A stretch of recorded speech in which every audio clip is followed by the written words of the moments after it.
The Tale of Mr. Jeremy Fisher by Beatrix Potter. Once upon a time, there was a frog called Mr. Jeremy Fisher. He lived in a little damp house amongst the buttercups at the edge of a pond. The water was all slippy-sloppy in the larder and in the back passage. But Mr. Jeremy liked getting his feet wet. Nobody ever scolded him, and he never caught a cold. He was quite pleased when he looked out and saw large drops of rain splashing in the pond. "I will get some worms and go fishing, and catch a dish of minnows for my dinner," said Mr. Jeremy Fisher.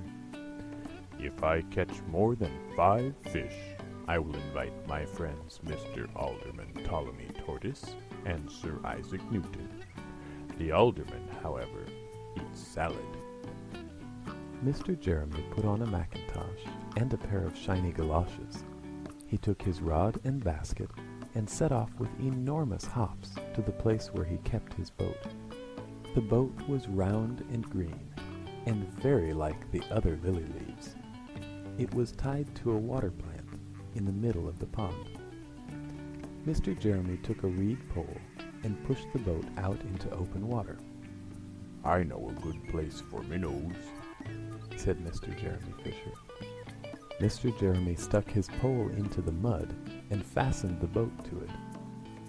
Then he settled himself cross-legged and arranged his fishing tackle. He had the dearest little red float.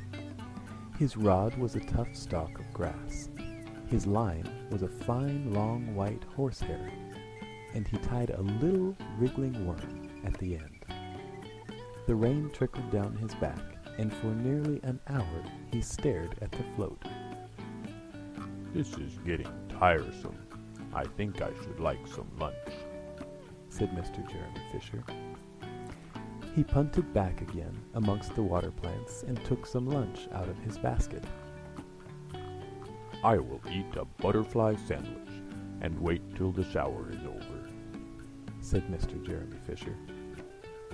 A great big water beetle came up underneath the lily leaf and tweaked the toe of one of his galoshes.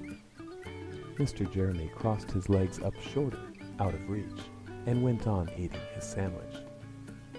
Once or twice something moved about with a rustle and a splash amongst the rushes at the side of the pond.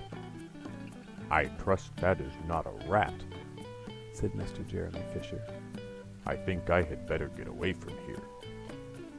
Mr. Jeremy shoved the boat out again a little way and dropped in the bait. There was a bite almost directly. The float gave a tremendous bobbit. "A minnow! A minnow! I have him by the nose!" cried Mr. Jeremy Fisher, jerking up his rod. But what a horrible surprise! Instead of a smooth, fat minnow, Mr. Jeremy landed little Jack Sharp, the stickleback, covered with spines. The stickleback floundered about the boat, pricking and snapping until he was quite out of breath. Then he jumped back into the water, and a shoal of other little fishes put their heads out and laughed at Mr. Jeremy Fisher. And while Mr. Jeremy sat disconsolately on the edge of his boat, sucking his sore fingers and peering down into the water, a much worse thing happened. A really frightful thing it would have been if Mr. Jeremy had not been wearing a mackintosh. A great, big, enormous trout came up kerfluff with a splash, and it seized Mr. Jeremy with a snap. "Ow! Ow! Ow!" And then it turned and dived down to the bottom of the pond. But the trout was so displeased with the taste of the mackintosh that in less than half a minute it spat him out again, and the only thing it swallowed was Mr. Jeremy's galoshes.